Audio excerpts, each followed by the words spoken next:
In the year 1810, a case of living inhumation happened in France, attended with circumstances which go far to warrant the assertion that truth is indeed stranger than fiction. The heroine of the story was a Mademoiselle Victorine Lafourcade, a young girl of illustrious family, of wealth and of great personal beauty. Among her numerous suitors was Julien Bossuet, a poor littérateur or journalist of Paris. His talents and general amiability had recommended him to the notice of the heiress, by whom he seems to have been truly beloved. But her pride of birth decided her finally to reject him and to wed Monsieur Renal, a banker and a diplomatist of some eminence.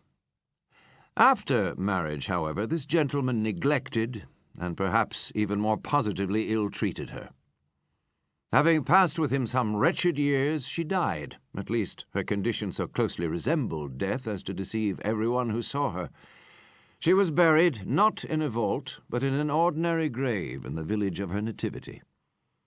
Filled with despair, and still inflamed by the memory of a profound attachment, the lover journeys from the capital to the remote province in which the village lies, with a romantic purpose of disinterring the corpse and possessing himself of its luxuriant tresses. He reaches the grave. At midnight he unearths the coffin, opens it, and is in the act of detaching the hair when he is arrested by the unclosing of the beloved eyes. In fact, the lady had been buried alive. Vitality had not altogether departed, and she was aroused by the caresses of her lover from the lethargy which had been mistaken for death. He bore her frantically to his lodgings in the village.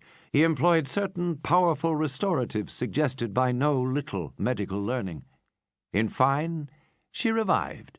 She recognized her preserver.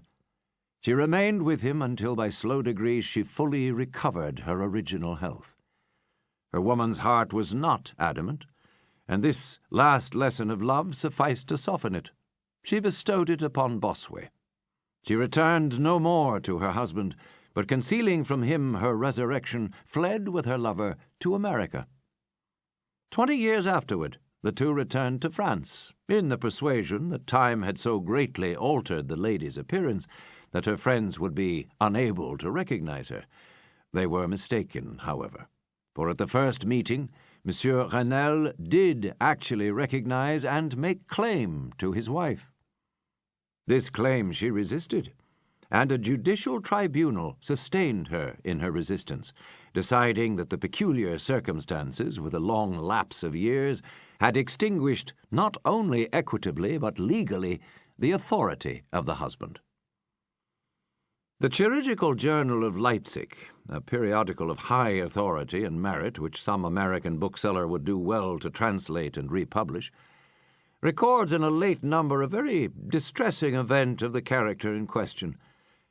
An officer of artillery, a man of gigantic stature and of robust health, being thrown from an unmanageable horse, received a very severe contusion upon the head, which rendered him insensible at once.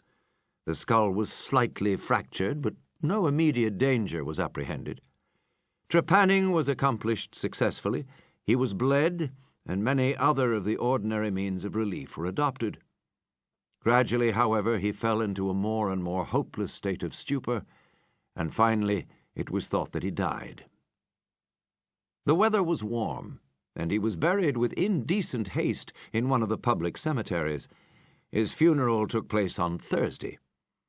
On the Sunday following, the grounds of the cemetery were, as usual, much thronged with visitors, and about noon an intense excitement was created by the declaration of a peasant that while sitting upon the grave of the officer he had distinctly felt a commotion of the earth, as if occasioned by someone struggling beneath. At first, little attention was paid to the man's asseveration, but his evident terror and the dogged obstinacy with which he persisted in his story had at length their natural effect upon the crowd. Spades were hurriedly procured, and the grave, which was shamefully shallow, was in a few minutes so far thrown open that the head of its occupant appeared. He was then seemingly dead, but he sat nearly erect within his coffin, the lid of which, in his furious struggles, he had partially uplifted. He was forthwith conveyed to the nearest hospital, and there pronounced to be still living, although in an asphytic condition. After some hours he revived, recognized individuals of his acquaintance, and in broken sentences spoke of his agonies in the grave. From what he related, it was clear that he must have been conscious of life for more than an hour while inhumed, before lapsing into insensibility. The grave was carelessly and loosely filled with an exceedingly porous soil, and thus some air was necessarily admitted.